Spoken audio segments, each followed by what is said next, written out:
Hello and welcome to Game Theory. I'm your host, Sam Vecenie. Today, it's just me. We're going to talk about opening night basketball in the NBA, where the Celtics blew out the Knicks and the Lakers defeated the Minnesota Timberwolves. But first, let's hit the music. They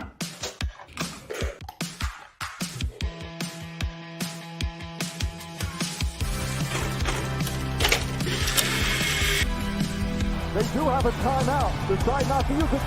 Way downtown. Bang! Bang! What is this going to be?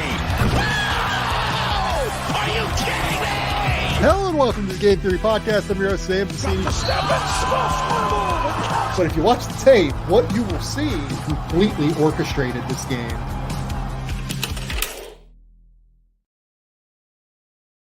It feels good to be back with some NBA regular season basketball after all of that preseason hoops that we saw for the last couple of weeks.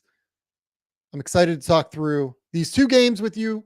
They were games that I was really looking forward to more than anything else because, in my opinion, the Knicks are certainly one of the most interesting teams in the league. We know what the Celtics are, even without Kristaps, but the Knicks have a lot to figure out.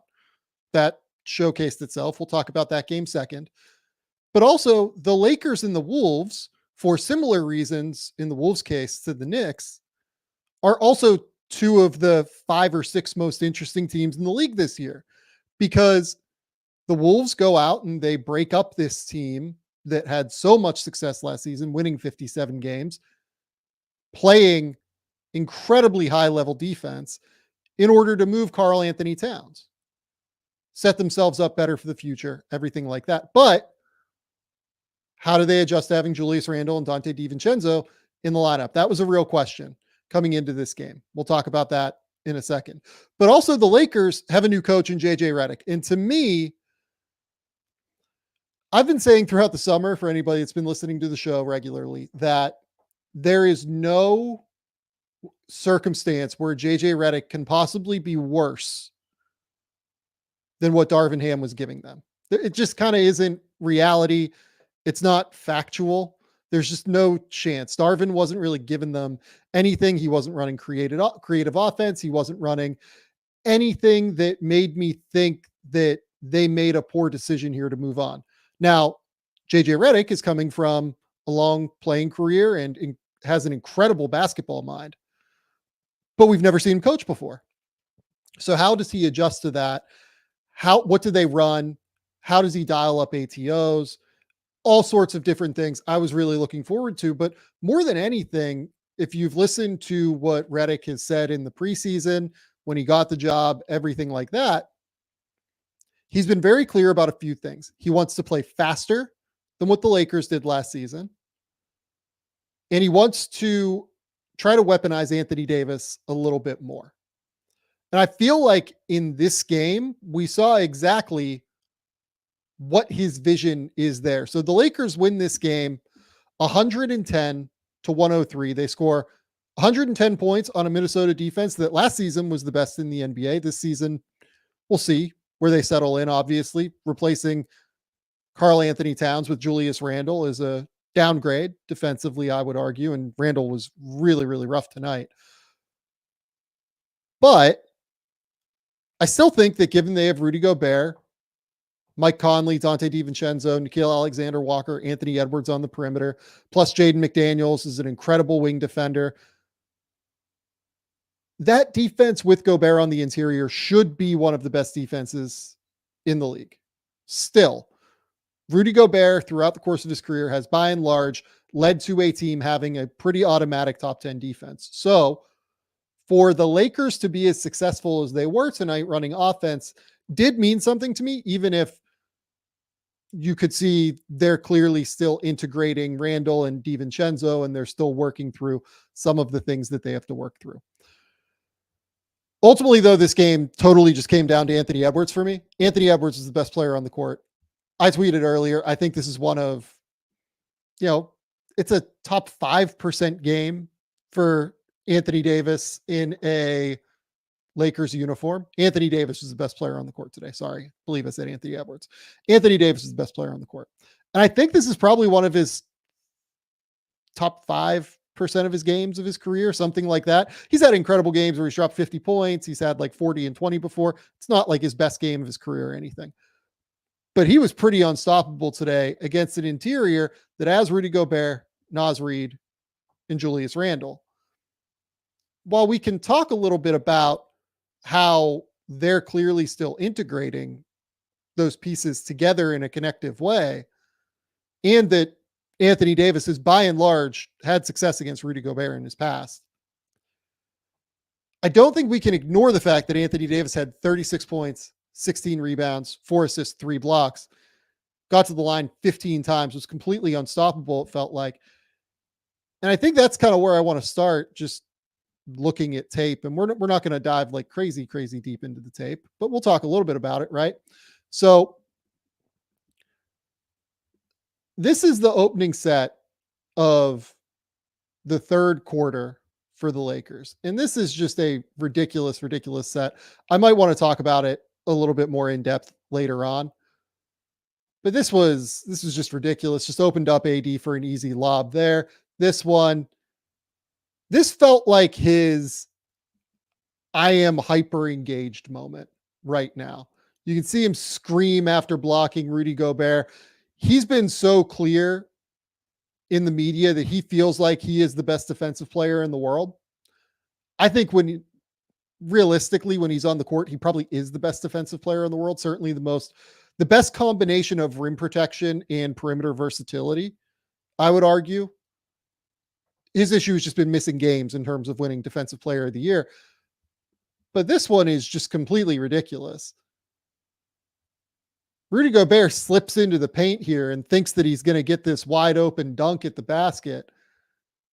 And just the way that AD just slides and rotates over and erases this thing, it's completely absurd.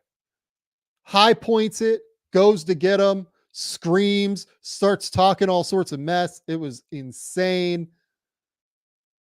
They ran a couple of fun sets here. We'll talk about these 2 back-to-back sets later on when we talk about Redick, but AD here going through the contact, finishing at the rim. Again, another scream. The thing that I think Redick did throughout the course of this game that was really interesting was AD certainly did a decent amount of this whenever he was with New Orleans, but it felt like he weaponized AD as a ball handler a little bit more than what I've seen previously. And this isn't really one of those sets, but later in the game in crunch time, there were moments where JJ Redick had AD bringing the ball up the court and like being the point on a horn set, right? And then this one, just to close out the game, right, completely makes up for Gabe Vincent, like same side helping and giving up a back cut to Dante. Everything that AD did in this game was phenomenal to me. I thought he was the best player on the court by far. I thought that his ability to dominate both ends of the court was about as impressive as you'll see. And it's very clear that Redick's goal here is going to be to weaponize AD. That's the goal.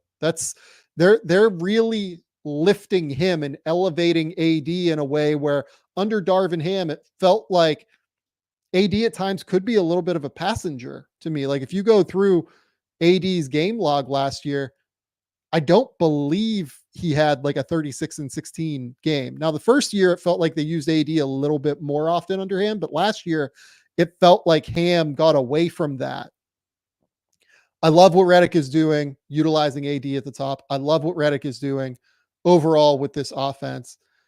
It just feels more well-spaced, and this is where we'll start to talk about just what JJ has done overall. Both in his interviews with media during the game and in the little huddle moments that they caught on camera, you could see that Redick was all about process versus results, right? He kept telling his team, just keep letting them fly from 3. Keep letting them fly from 3, right? The Lakers in this game go 5 for 30 from 3. They shoot 16%, and they still dropped 110 on Minnesota. That should tell you something about how successful the Lakers offense was from an overall ball movement and from a spacing perspective throughout the course of the evening. the process here is the critical piece of it for me with Redick. It's very clear that he's emphasizing the right things. We'll talk about 3-point volume and everything when we talk about the Celtics later. This wasn't even a particularly voluminous 3-point night from what I think JJ Redick like really wants. There were a couple of moments where guys passed on threes in this game for the Lakers. I would imagine that he doesn't necessarily want that, but by and large, I think that the scheme and the overall spacing in the process tonight from Redick was really key. And on top of it, I do just kind of have to call out some of the things that Redick ran in this game. I grabbed like 6 sets just to talk through with you guys because some of them were just completely ridiculous. So I'm resizing my window now.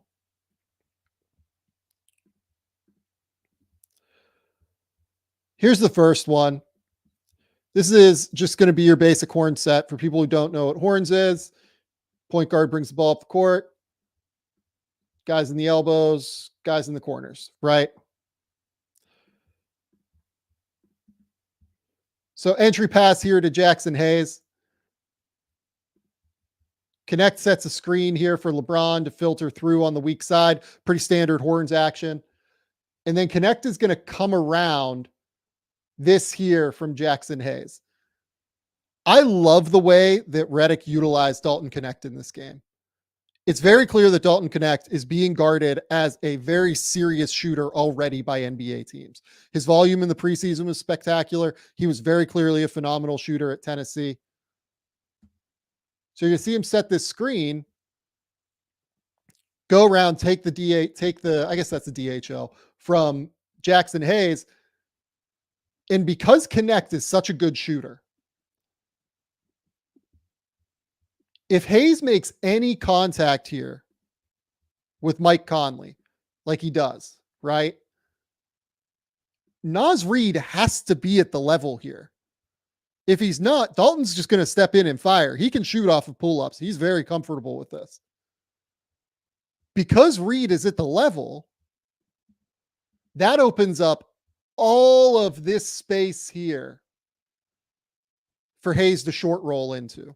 And Jackson Hayes, has not had a spectacular NBA career at this point. He's a fantastic, phenomenal athlete and can really get downhill and finish above the rim. He finishes above the rim there. It's just really smart the way he's going to utilize a shooter like that. And I would imagine that very few people know how to utilize shooters better than JJ Redick. So this one, again, similar setup, horns action.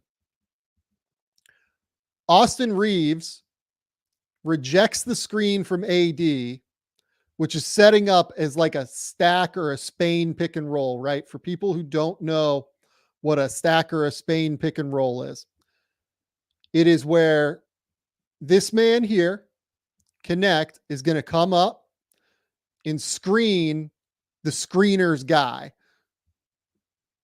So you could potentially get AD rolling downhill. And then once he screens the screener's man and tries to create that momentary confusion, Connect is going to pop above the 3-point line, trying to get an open shot. Now, Minnesota, I would argue, guards this pretty well. AD kind of sits around the paint waiting for, or Rudy sits around the paint waiting for AD. Connect shoots up. AD stays, or Anthony Edwards stays attached to Connect. Mikal Alexander-Walker is in front of Austin Reeves. Things are fine. I don't know this. I'm guessing on this. This is a pure guess. I want to be very clear. I do not know this for a fact. I'm going to have to do some digging and ask around. I'm thinking that this is after a timeout, I believe. I am betting that this is what is referred to as a panic set. This is something that Rick Byrd used to run at Belmont all the time. If you've seen like Dylan Windler highlights from when he was at Belmont before he was a first-round pick from the Cavs, they used to run this play all the time for him where he would cut baseline. So what this looks like here is Austin Reeves looks kind of trapped, right? He's picked up the ball. Austin Reeves very rarely picks up the ball at the elbow like this, is why I think that this is one of the reasons I think this is a real set from JJ Redick. He's kind of looking around. He's looking out toward the court as opposed to the sideline where the players are sitting, right? He looks trapped. I don't really ever think that he looks up this way. I think he's looking in this area the whole time. Also, just notice where AD kind of sets up. AD very well could have rolled all the way to the rim here, and instead kind of chose to post up in this area. I think this play is just to set up to get this back cut from LeBron James the whole time. So we'll let it run through all the way. So rejects the screen. There's just no reason to pick up the ball there if you're Austin Reeves. There's absolutely no reason. If JJ Redick ran a panic set in his opener, he is, as he likes to refer to people, a sick fuck. That is absolutely disgusting. I would love somebody to ask JJ Redick if he did that, but I think that is a panic set that he just ran in his opener off of a stack pick and roll, which is, I think, a way that I've never seen someone get into that set before either. So really, really fun. This is the play that we saw earlier, but I kind of want to dig through this again because it is absolutely filthy. So this is a 1-4 high setup, right? And there are different types of 1-4 high sets. So this one is an Iverson set. This is a 1-4 high Iverson where Austin Reeves, the reason it's called an Iverson is because Allen Iverson used to do this all the time. Larry Brown used to run stuff like this, where he's going to cut across and take multiple screens here from LeBron and AD in order to try and get loose from his man, who is, I believe, Mike Conley here. Rui Hachimura is going to filter through to the corner.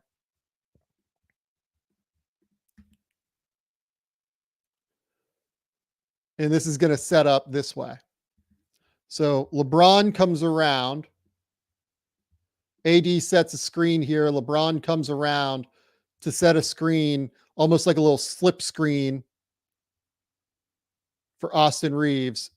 And then he's just going to kind of filter through into this area.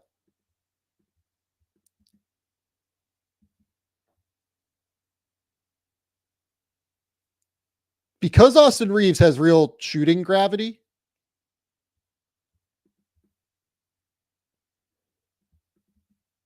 and because of all these screens, particularly the AD screen here that you couldn't see,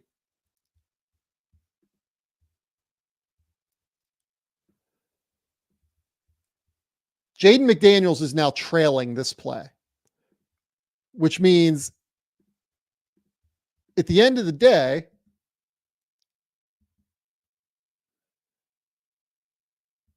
someone's probably going to have to help here.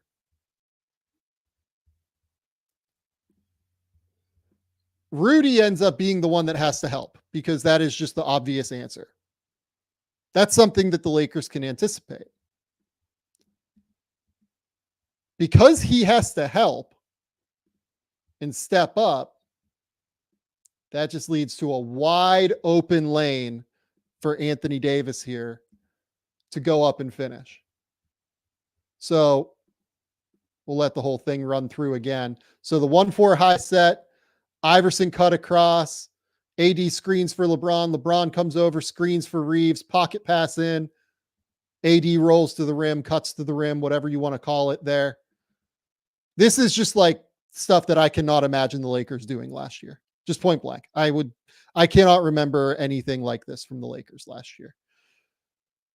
This one, so again, the Lakers are trying to play faster. That seems pretty clear to me as well. They're just getting into offense earlier this year under Redick. And this is kind of a prime example. So Austin Reeves just goes to set just like this little mini rub screen, like on what is setting up as like an empty side of the court. LeBron throws this ball into Reeves. And again, Rudy has to help here. Julius Randle is absolutely dead asleep.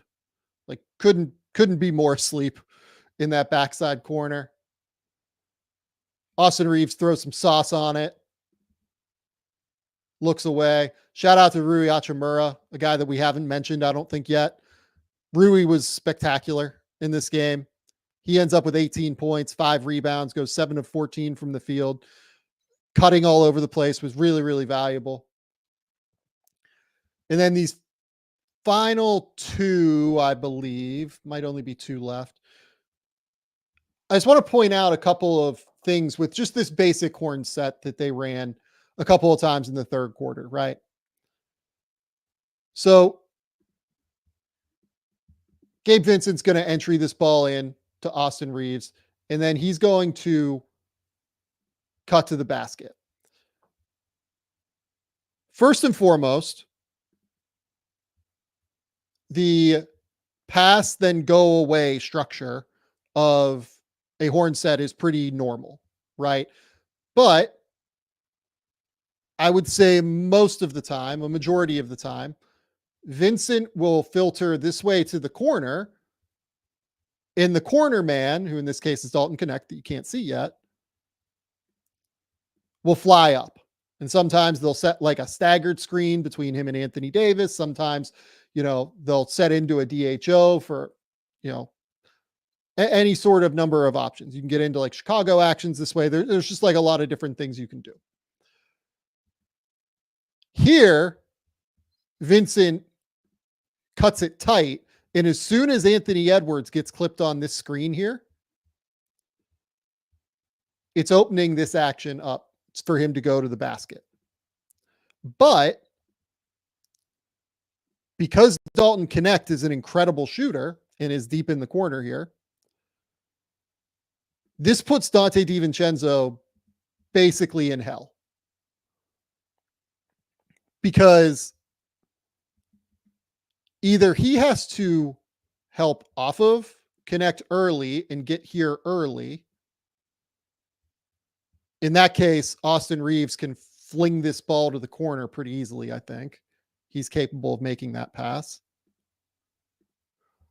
Or he has to let this ball go and hope that somebody else helps. He ends up letting the ball go and helping late. It just puts an immense amount of pressure on Donte DiVincenzo there. And then this one is literally the next play down the court. It's the same set, right? But there's a slight change. Here, you have Rui set up in the corner.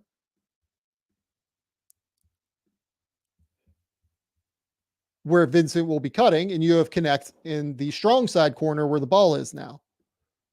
This leads to a big being on Rui, or a big being in this corner, who is just naturally going to be more capable and willing to help, right?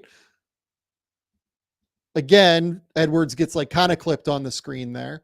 But look where Naz Reid is in comparison to where Donte DiVincenzo was. He's already here.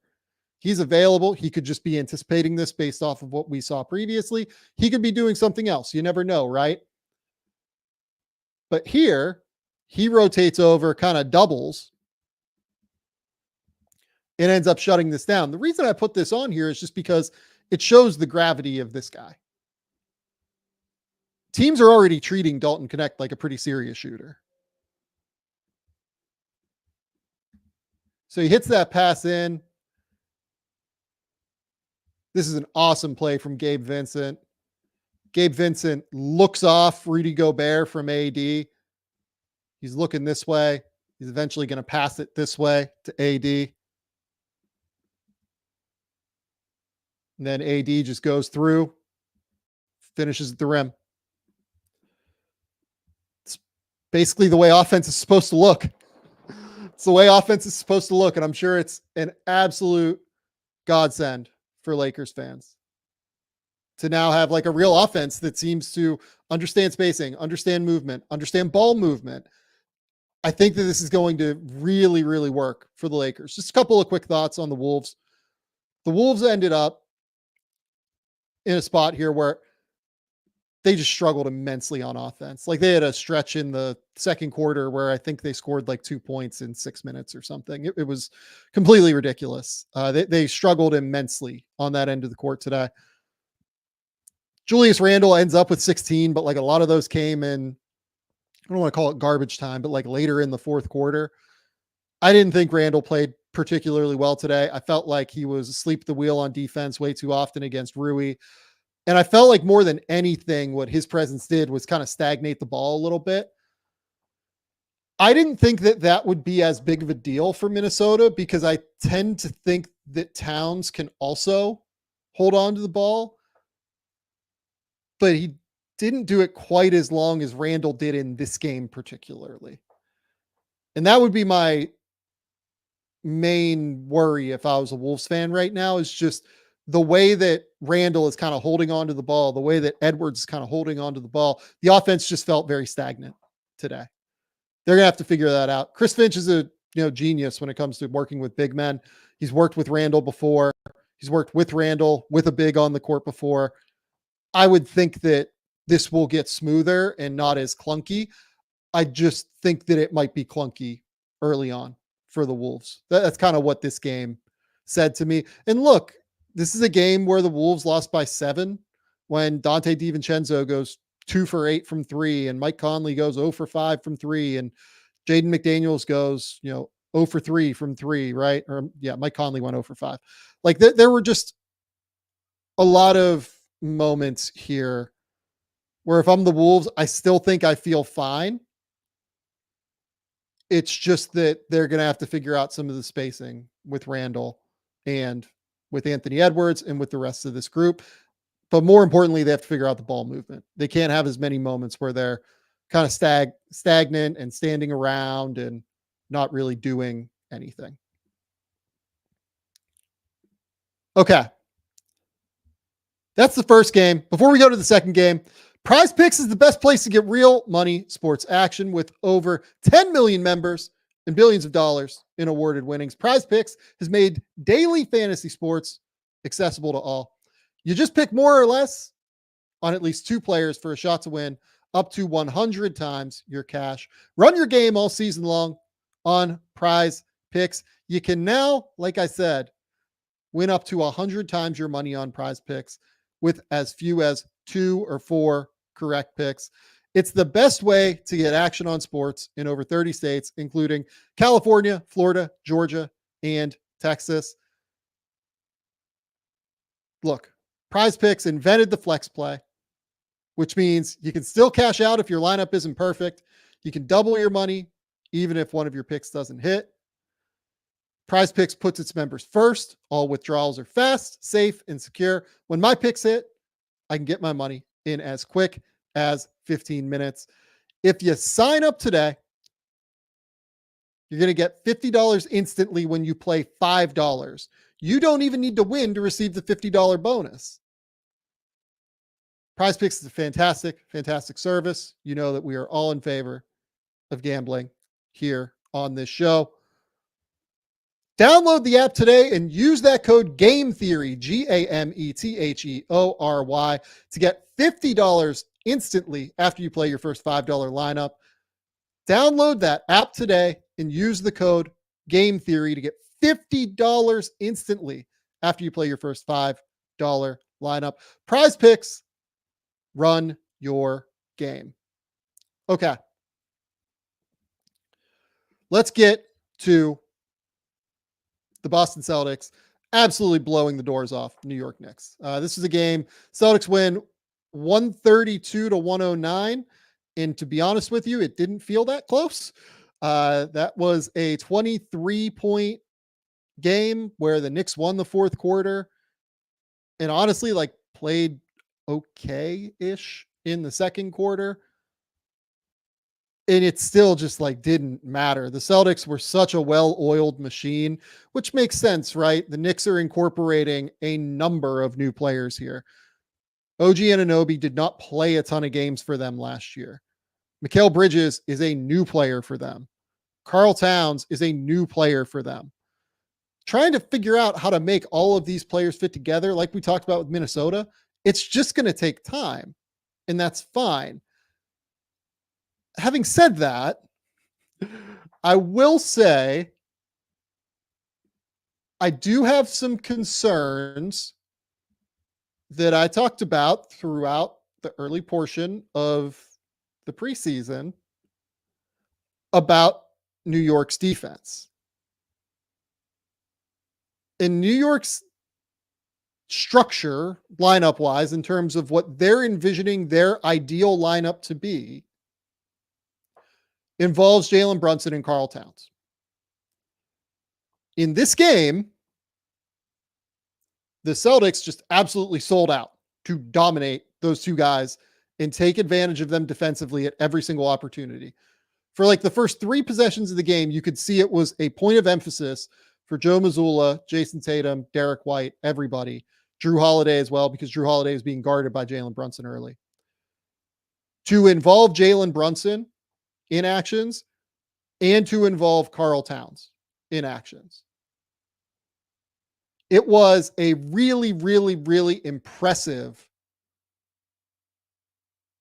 job that the Celtics did to get the mismatches that they wanted throughout the course of the game. And what my worry would be if I was a Knicks fan, and shout out to GMAC, who is a Knicks fan,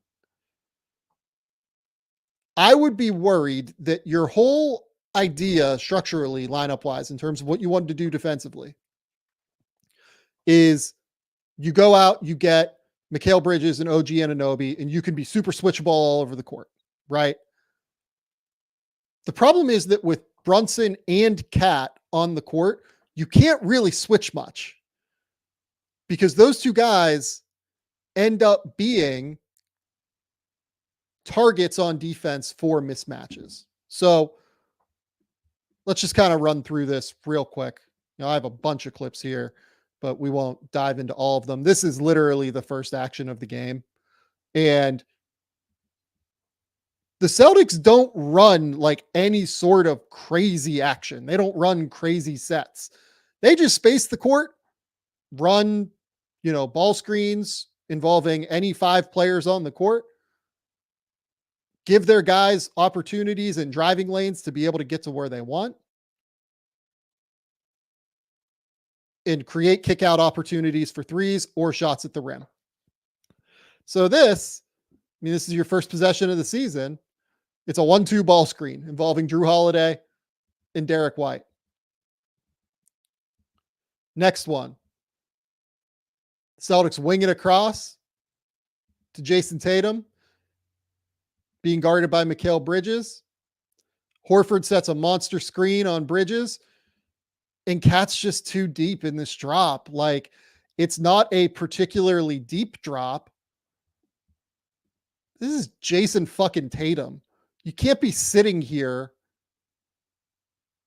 at the elbow with where your top foot is against Jason Tatum. You just absolutely can't do it. It's unacceptable.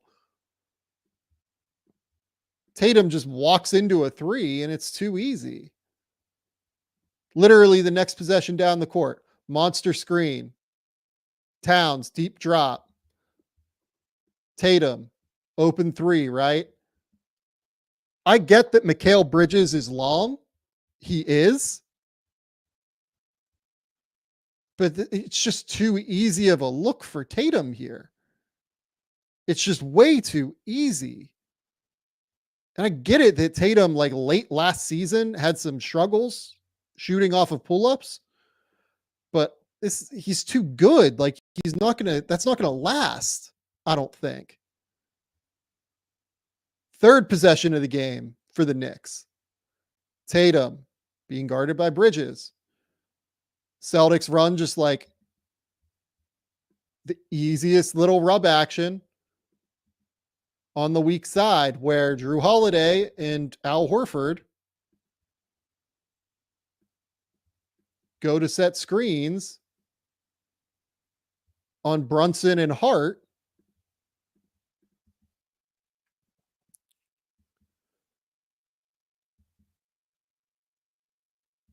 And it's just too easy when you're involving Towns and Brunson in those actions. That is multiple defenders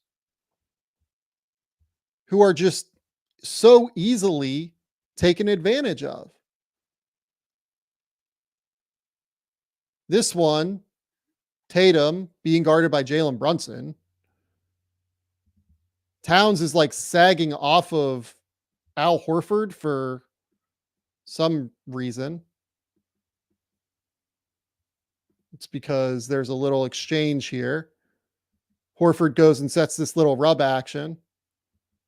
And Horford gets loose on the pop, and it's just too easy. This is all too easy. It's way too easy. This one, transition opportunity.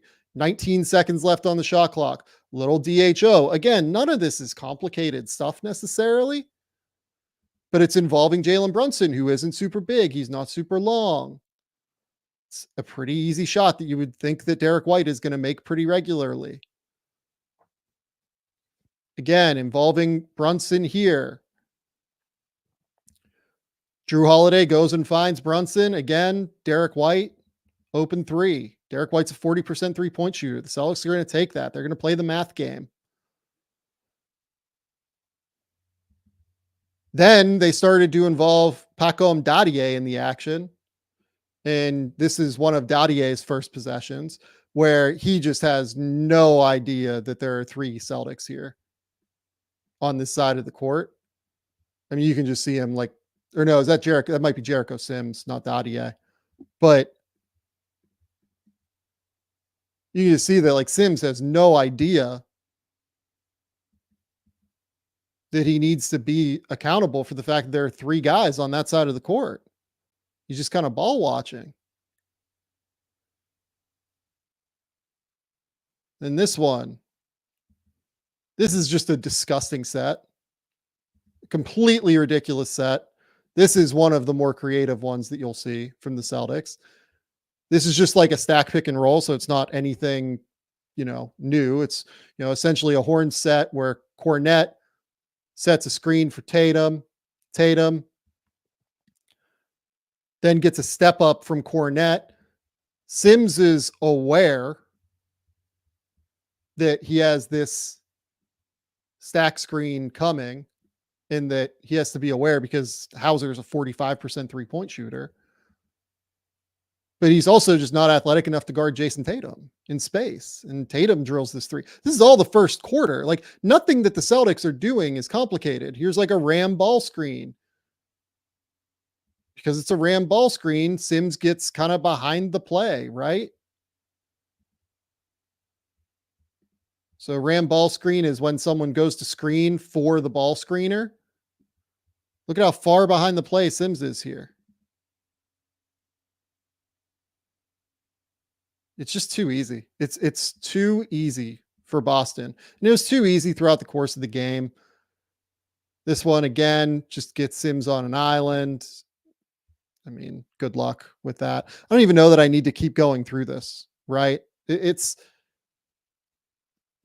the Knicks are going to be a work in progress, but my worry is that they don't have enough depth and they don't have enough real size, I would say, honestly, on the perimeter. Like, I love Deuce McBride as a defender. I didn't think Deuce McBride played super well on defense in this game. I thought he was outstanding on offense, but defensively, it was a real issue. Yeah, I have a few more worries about the Knicks after this game on defense. I struggle to see even how with OG Anunoby and Josh Hart and Mikal Bridges, when they play teams like Boston who can really space them out, how this is going to go. There are teams where they're going to be fine against them, right? Like any team that isn't Boston where, Boston plays 5 out and it's crazy. Boston's the best offense we've ever seen, basically, from a offensive rating perspective. So you just can't get too bogged down in it being Boston, but also the Knicks assembled this lineup to beat Boston. And I didn't really see anything structurally that's going to allow them to do that without some changes to the way things operate. A couple other quick notes on this game. I mean, Jason Tatum was completely ridiculous. He goes for 37 points, 10 assists, sliced them all day, had 1 turnover. Honestly, I thought Tatum was the best player in either of the two games today. I thought he completely destroyed and dominated every single moment of this basketball game. Derek White goes 6 of 10 from 3, 8 for 13 from the field, has 24 points. Jalen Brown has 23 points. Thought Sam Hauser played pretty well. I thought Drew Holiday had 18 points, but his impact was even greater than that. It was really fun early in the game where it felt like to me that the Celtics were basically trying to dare Karl Towns to post up because they put Drew Holiday on him for large swaths of the opening quarter. And the only reason you do that is because you think that Drew's going to do just enough of a job on the block to be able to bother Towns. And because you think the math game is just going to be advantageous for you there. It felt like to me that Joe Mazzulla was just like daring Towns. Hey, like you guys are much more dangerous when you're running ball screens with Jalen Brunson. Let's just do it this way.